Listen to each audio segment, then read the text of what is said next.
Just over 10 years ago, I was fresh out of college and had moved back to my parents' house for the free rent slash food for 9 months before I was leaving the state for graduate school. To earn some scratch, I took a part-time gig doing some light bookkeeping for a small business owner guy that my dad knew.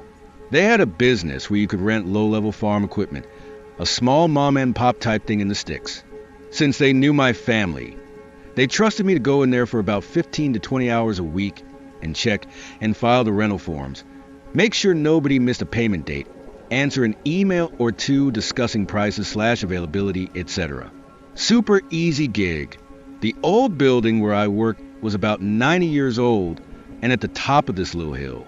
The downstairs used to be an old country bar until the 1970s. I could work any hours I wanted to as long as the work got done. So I'd usually go in after 7 p.m. and stay until around midnight or 1 a.m., since I knew I'd be alone and could listen to music loud and take my time. The office was on the second floor of the building and looked out onto the long driveway. One night during winter, it had snowed a few inches, but I was desperate to get out of the house. So I went into work at about 8 p.m. I always left the gate open at the bottom of the hill, since, believe me when I say that nobody ever showed up at night. We were literally in the middle of nowhere.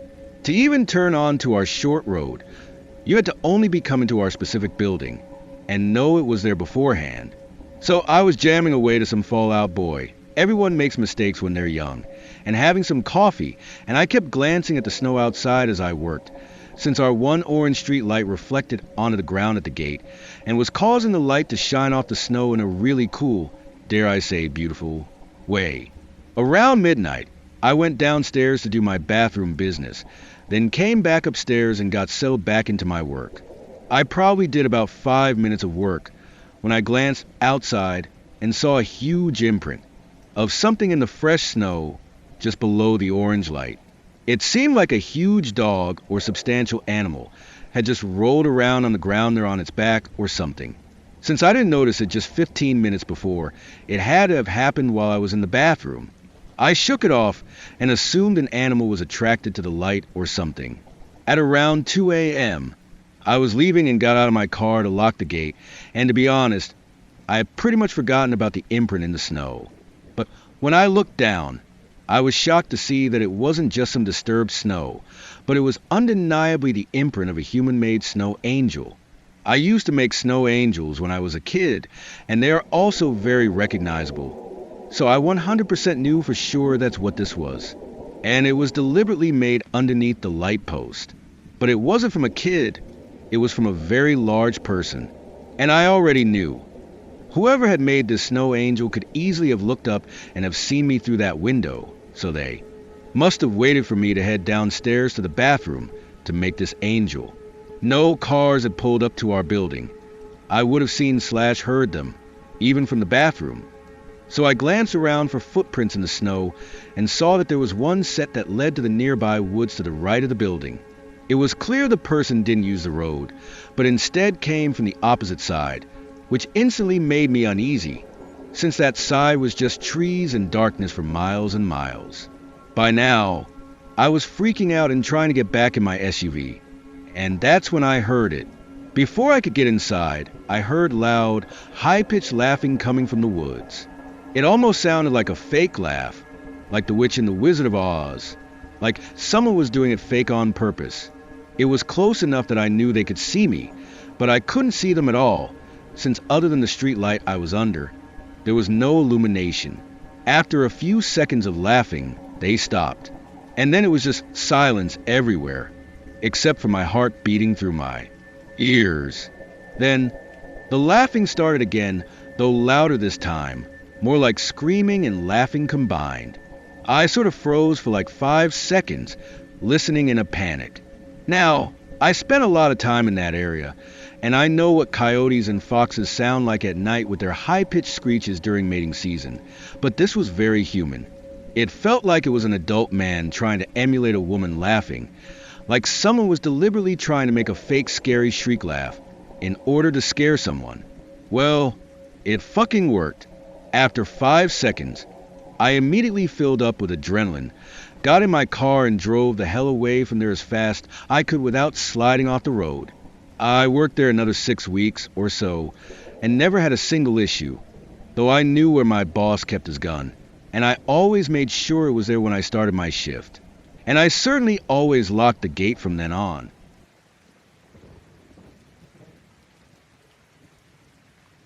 It was near the end of high school, 2006-ish, fall in northern Wisconsin, perfect stomping around town weather. One Friday after school, I was over at my on-off high school boyfriend Jay's house playing video games, or whatever. Around 7 p.m., we typically would meet up with our whole crew at a local restaurant, but we still had several hours to kill. We were getting bored, missed those days, and it was so lovely out. So Jay suggested we go walk the train tracks on the west side of town. The town has been built up so much since then, but at the time, there was only a Fleet Farm and a small burger joint near the tracks, and that was about it. Miles of woods on either side surrounded the tracks. As it was perfect weather, and that doesn't last long in Wisconsin, I agreed, and we jumped in his car and drove across town. We parked his little car to the side of the burger joint. At this point, it's late afternoon, about dusk, sun about to set.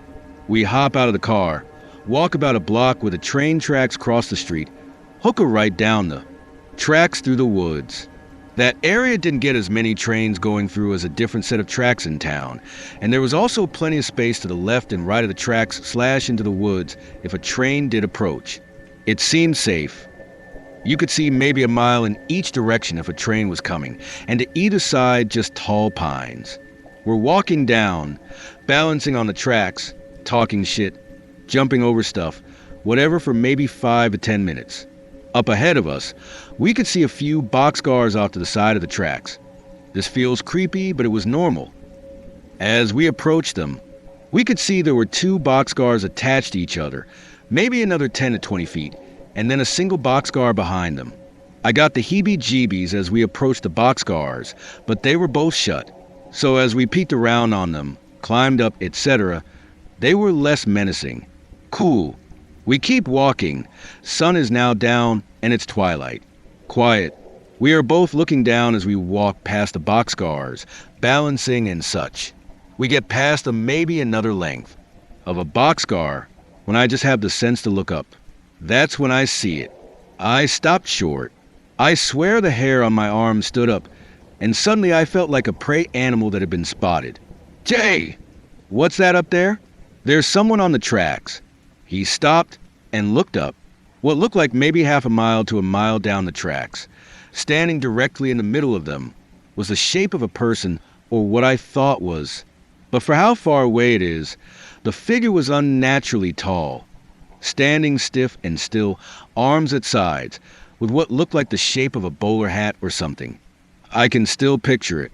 Now, Jay doesn't fuck around with ghost stories and alien tales. He's a non-believer, but he saw it too. We need to go, he said. He grabbed my hand and spun me back to the direction we came from. We were walking very briskly, but if you have ever been on train tracks, you know it's all small rocks and pebbles, so it's a little rough. About a minute passed. My heart was pounding, and I looked back over my shoulder. This person, who was originally about a mile away, was so much closer. It's like he suddenly jumped half the distance between where he originally was to where we were, but still, the same sickeningly tall, featureless shadow with a hat. Standing still, arms to sides, stood in the middle of the tracks. She...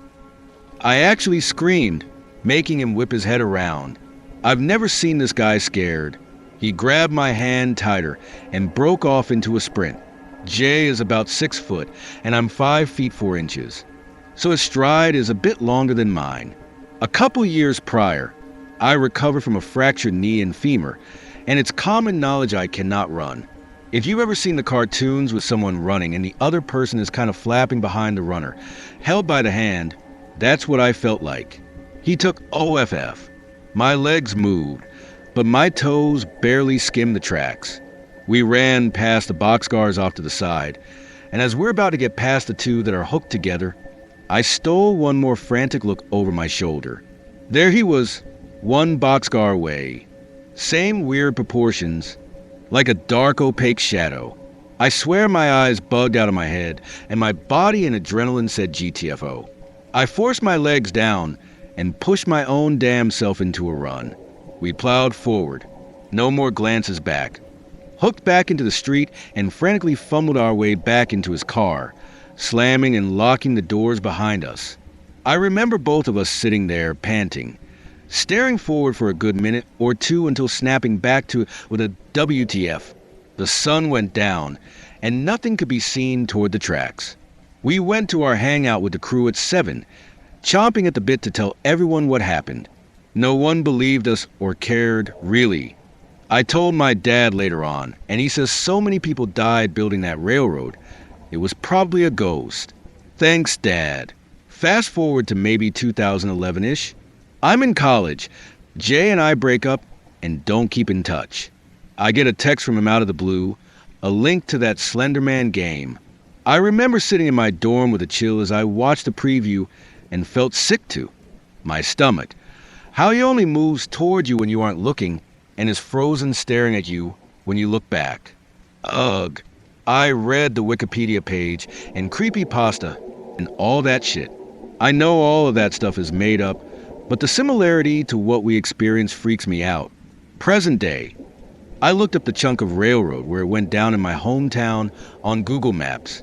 It's much more developed with shopping and housing around, but there is still a little stretch surrounded by trees, which is the one we walked down. I'm going back for Thanksgiving and was thinking about taking a jaunt to the tracks, but reading all these spooky stories made me change my mind. Just in case it is some entity, I don't want to take it back with me.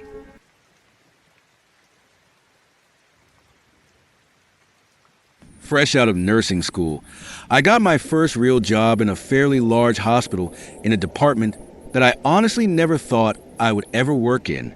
It was a 6-bed cardiac ICU with rooms that overlooked the city capitol building. It was a very nice unit, and I started out working 12-hour night shifts.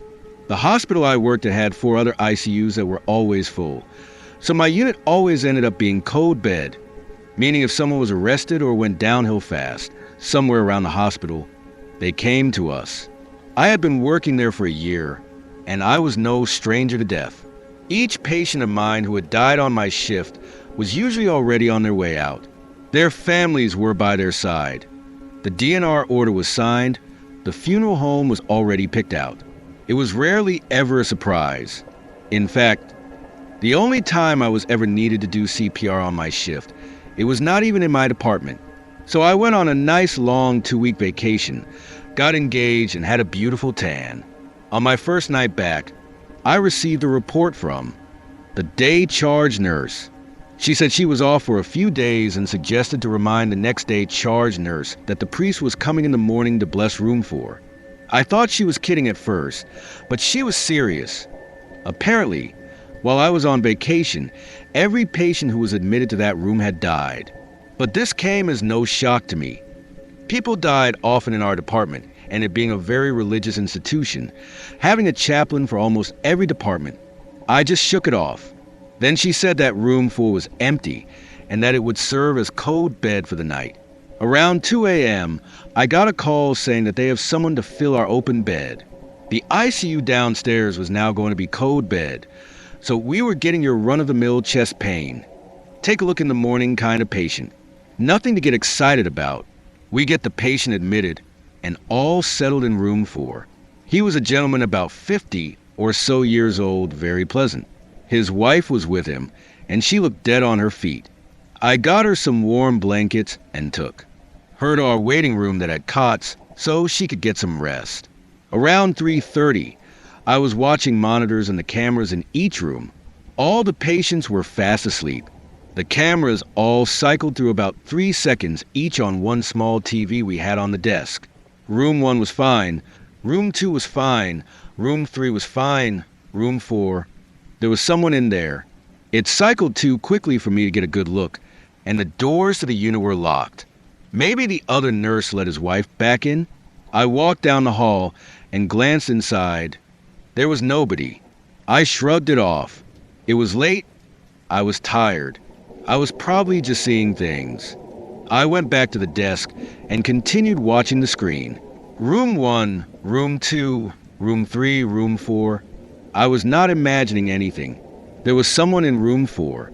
The person was standing in the corner by the window, their figure completely draped in shadow. I could not move my body. It cycled through again. This time it was closer to the patient's bed by maybe 2 or 3 feet. The hairs stood straight up on my neck. The next time it cycled through, it was even closer. It stood in the light coming from the hallway, but despite the light, it was still shrouded in darkness. It cycled through again, and it was right next to the bed. My heart started pounding, and I could barely squeak to the nurse on the other end of the desk. As soon as my words formed and I was able to make some kind of noise to get her attention, the alarm on the monitor went off, signaling that the patient had cardiac arrested. The overhead system came on. A card is needed in CCU Room 4. People poured into the department. Doctors, nurses, pharmacists, respiratory therapists. They all rushed into the room, but I couldn't move. It cycled through the rooms again. Room 4 came up, and this time the lights were on and there were 10 to 15 people surrounding the bed, doing CPR and slamming meds into his 4. Someone went to get his wife from the waiting room. But there it was, in the opposite corner again, a dark figure watching the scene play out, just standing there. The man died of a heart attack. Room 4 was blessed that morning, right on schedule, and I put in my 2 weeks' notice.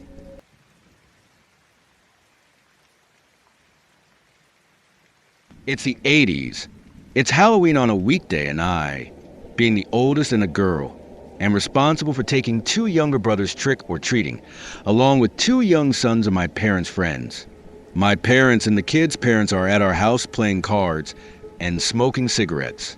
Having had a lot of babysitting responsibilities and chores that my younger brothers did not have, plus missing out on going trick-or-treating with friends, I was definitely bitter and ill-tempered throughout the evening.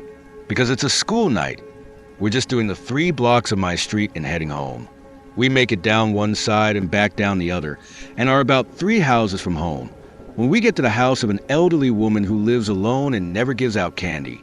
But for the past couple months, she's been renting the basement to some guy. I've seen him around a few times, and he either ignores me or yells at me for riding my bike on the sidewalk, though he did seem to be pleasant and say hello to my brothers. So the guy is on the sidewalk with another guy. There's a folding table set up, and there's a notebook on it. The men tell us that they don't have candy, but they are giving away prizes for anyone who goes through their haunted house. As they're explaining this, a few boys my age from my school show up and ask what the prizes are. They list pocket knives, baseball cards, and the grand prize is a BB gun. The men tell them they need to fill out their names, age, addresses, phone numbers, and when's a good time to contact parents to get permission for the prizes. The boys fill out their info quickly, and honestly, at that point in my life, I was excited about all those prizes too. Basically, all the houses on our street were the same. I knew the layout of the basement, and I did not believe the haunted house could possibly be that scary. My brothers and the other 2 little boys were also excited to do it. I filled out my own info, along with my brothers, and then we're all about to head around back to enter the basement door. Then one of the men says, "Girls aren't allowed." The boys from school immediately start laughing and lightly taunting me, and are joined in by all 4 little kids. I feel my face get hot and a lump in my throat as they all walk away from me. I am embarrassed, humiliated, and seething with anger. The unfairness of it all. Having to constantly be expected to babysit these brats, cook, clean, do laundry for $0, and not even have a fun Halloween like a normal kid. And now I don't even get a chance to win anything. I want to flip the table over and destroy something. Then I get the idea to take that notebook, which has several pages of boys' contact info in it, and shove it into the sewer drain by the curb. If I can't win a prize, no one will. Just then, another group of about 5 boys from my Boy Heavy Street come by and ask what's up. Again, no parents present, cause it's the 80s. I take a deep breath and calmly as possible explain about the haunted house. prizes, and writing their info in a notebook, which they all do right away. We hear the group come around the side of the house laughing and bragging that they weren't scared. The men wait till they finish putting their info in the notebook and then start taking the new group back. They don't even notice I'm lagging behind. I grab that notebook and shove it in the sewer drain and get the heck out of there. The next day at school, it seems every boy in my class and maybe the whole school had done the haunted house, and each one thinks he will be the winner of some prize or another. I have a sense of satisfaction every time I hear them talk about it, because I know there will be no winners, as the notebook is gone, never to be found. To me it feels like justice, but I tell no one for fear of getting in huge trouble. About a week later, still no winners, and kids have moved on and stopped talking about it. Around mid-morning, our teacher gets called out to the hall to talk to someone for about 5 minutes and comes back looking wide-eyed and scared or something. Each boy in the class gets called to the office and does not return. As this is happening, the remaining kids have no idea what is happening until one boy, Scott, comes back and tells me everything. Apparently, Jimmy, a kid in the other 5th grade class who was small for his age but the fastest runner in the whole school, was walking to school that morning, and a guy tried to pull him into his car. Jimmy thrashed around wildly and kicked the guy several times as he was trying to pull him in. He eventually got away and ran as fast as he could down an alley and got to his grandmother's house, because it was closer than school or his own house, and he knew she'd be home to help him. Jimmy recognized the guy who tried to kidnap him as the one who had the haunted house in the basement apartment. So all the boys in the school are being individually called to the office and questioned by the police. During the questioning, each kid mentioned the notebook, and so the police did not want any kids to be home alone, as most of us were after school because, in our neighborhood, typically both parents worked.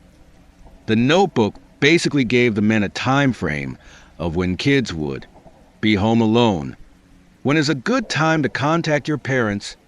Each kid filled out when a parent would be coming home from work, and the concern was that they'd have a guide of a good time to kidnap boys. When Scott told me all this, I had an immediate sense of dread, and not because I was afraid boys would be taken from their homes while their parents were at work. I knew that could not happen because they didn't have the notebook, but I was truly afraid I would get in trouble for hiding it. Later, everyone found out that the police had gone to arrest the men, but they were not found. The apartment was searched, and there was no sign of the notebook, but pictures were found. As a teenager, I was finally told the pictures were graphic and included violent child pornography involving young boys. Our whole town was on high alert, and many of us latchkey kids came home to our first babysitter. Ours was a high school student named Sharon, who was the youngest of 3 girls in her family, and she was wonderful. I slowly got over the nagging fear that the notebook would be fished out of the sewer and my fingerprints identified, and I fully enjoyed my time with her. For once in my life, I was not a servant and second-class citizen to the boys in my house. She was kind to all of us, but she made it clear that I was her favorite. I never got to go to tumbling or gymnastics classes because we didn't have extra money for that, but the first thing Sharon did with us on that first day was teach us all to do cartwheels. My brothers lost interest after that, but she went on to teach me front and back walkovers, back handsprings, and aerial/cartwheels with no hands. She painted my nails and French braided my hair.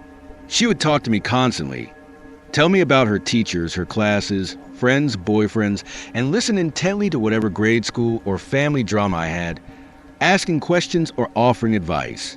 She was exactly what I needed at that point in my life, and I secretly marveled at the series of events that brought her to us. She sat for us for close to 2 years. We got older, and she needed to move on as well. This was pre-internet/Facebook, and sadly I lost touch with her. I knew that she had moved out west and had done some modeling as well as some acting and was doing well. Then in my 20s, my mother called me in my apartment to tell me that Sharon had been brutally murdered in her home, stabbed over 30 times by a man she dated only a couple times who had been stalking her.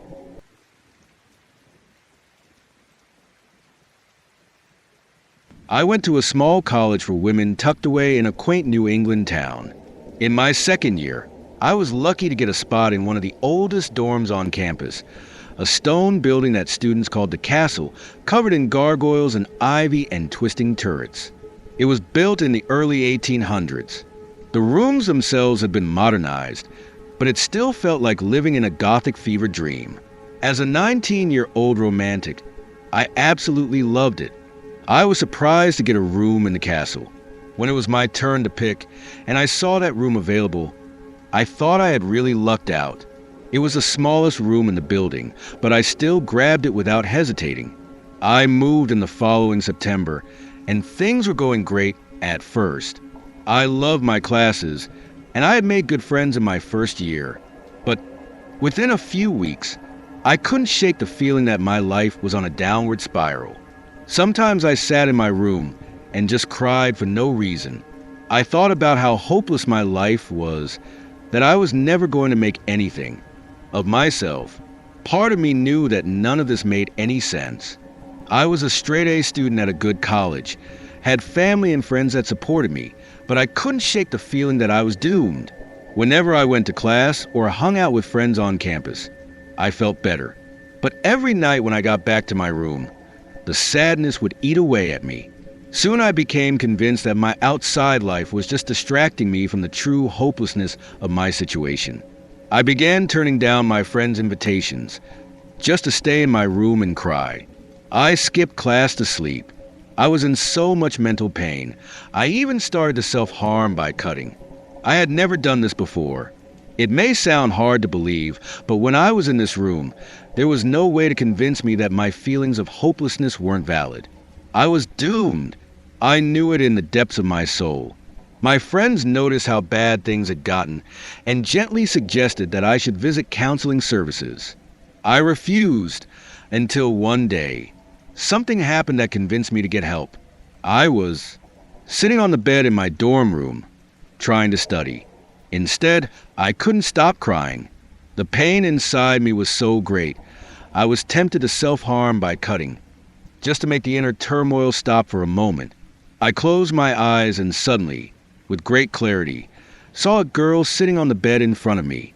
She had brown hair that hung to her waist, and she was looking down at something, so I couldn't see her face.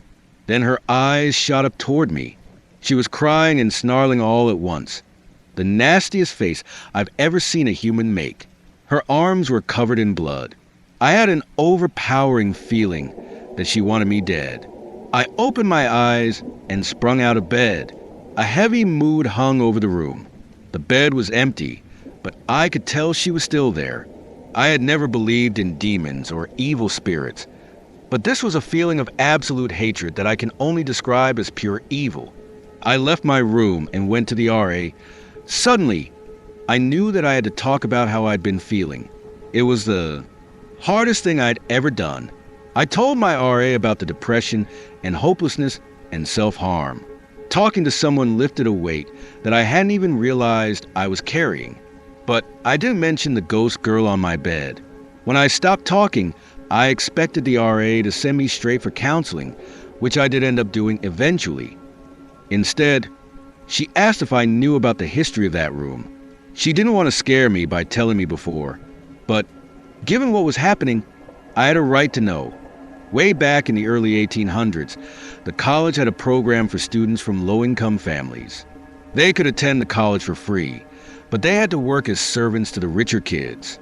My room was reserved for students in this program. One year, the girl who lived there was relentlessly bullied by her richer classmates, whom she was forced to serve as a maid. The stress got to be too much, and she flunked out of her classes.